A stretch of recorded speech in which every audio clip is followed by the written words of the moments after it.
মুম্বাই আজি বাহিনী নদীখন দখল কৰি পেলাই পানী যে হয় কিয় হয় আজি এটা কথাটো কৈছে উজ্জ্বল নগৰলৈ যোৱা মোৰ এই পিছফালে উজ্জ্বল নগৰলৈ যোৱা ৰাস্তাটো তেওঁলোকৰ ইমান ডাঙৰ এটা বসতিপূৰ্ণ জেগা না এম্বুলেন্স যাব পাৰে না ফায়াৰ ব্ৰিগেড যাব পাৰে মাটি দখল কৰি পেলাই গোটেই গ্ৰাস কৰি পেলাইছে গতিকে মই এইটো কথাত স্পষ্ট মোৰ দৃষ্টিভংগী স্পষ্ট যে 10 জন মানুহে বেয়া পাব বুলি আমি এটা বৃহত্তৰ সমাজৰ মংগল হ'ব পৰা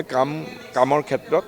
আমি এনেকৈ মূৰ পুলুকা মাৰি থাকিব নোৱাৰোঁ গতিকে দৰকাৰ হ'লে 10-15 জন মানুহে বেয়া পাব আমাক যিসকলে এনক্ৰোচ কৰিছে তেওঁলোকক কঠোৰভাৱে আমি এভিকশ্যন কৰিব লাগিব আৰু সেইটো কৰিব লাগিব যাতে যিটো কাম কৰিলে সাধাৰণ ৰাইজৰ মংগল হয় সেই কথাটো মোৰ দৃষ্টিভংগী সেইটো মই স্পষ্ট কৰি দিছোঁ আৰু আমাৰ পাৰিষদসকলো আছে পাৰিষদসকলেও এই কথাত হয়বৰ দিছে যে কোনো ধৰণৰ ক্ষুদ্ৰ ৰাজনৈতিক স্বাৰ্থত অগ্ৰাধিকাৰ দিয়া নহ'ব ৰাইজৰ বৃহত্তৰ যিবিলাক সমস্যা বৃহত্তৰ মংগলৰ ভাৱে আমি কাম কৰাৰ কাৰণে আমি প্ৰয়াস কৰিম